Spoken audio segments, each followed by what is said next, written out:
is going on, guys? John here for another food review. And today we are checking out 7-Eleven's new steak and cheese sandwich.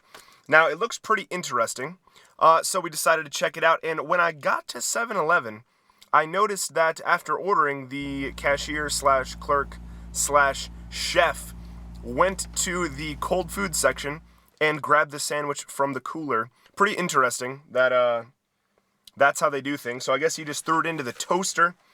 So here we have it.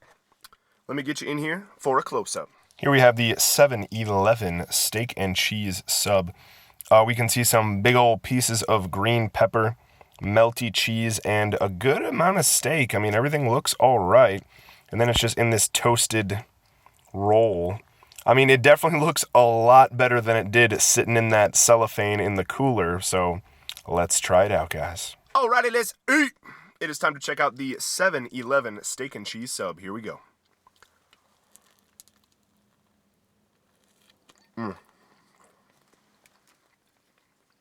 Wow. It's not a bad first bite there. The outside of the bread got nice and crispy.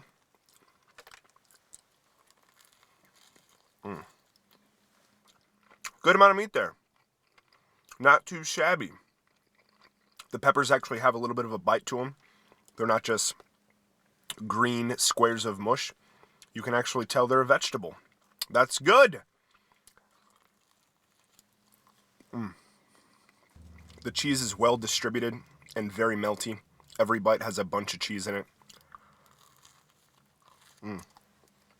Alright guys, so the 7-Eleven steak and cheese sandwich was like really good.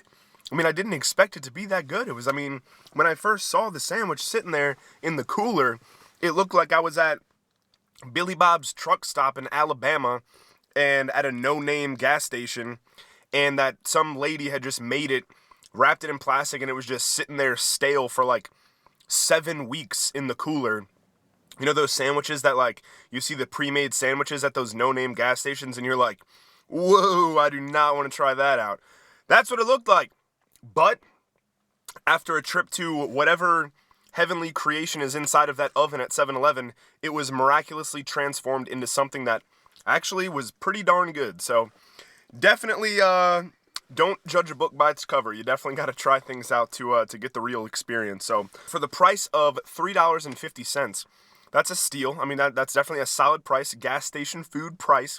The sandwich was a decent size. I mean, it fit into a box this big. My big old face, it's almost as big as my big old dome piece. So decent sized sandwich, a good amount of meat on there. Some nice green peppers that had a little bit of bite to them, a little bit of pop when you bit into them. They weren't just mushy pieces of green, which I liked. And then the cheese was nice and melty. I'm sure it's some American cheese. Nice and melted throughout, consistent with every bite.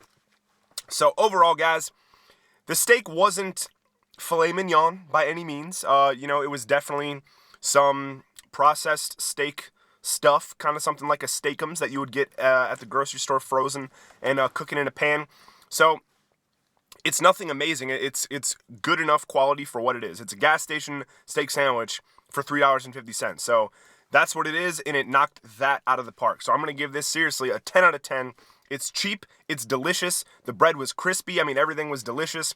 No complaints about the sandwich whatsoever, except for the initial first impression. But who cares? All that matters is what was in the box when I bought it, right? So there you go, guys. Thank you very much for watching this video. I do appreciate it. Please give it a thumbs up. If you liked it, please subscribe to my channel if you have not already. And until next time, guys, I'll see you later.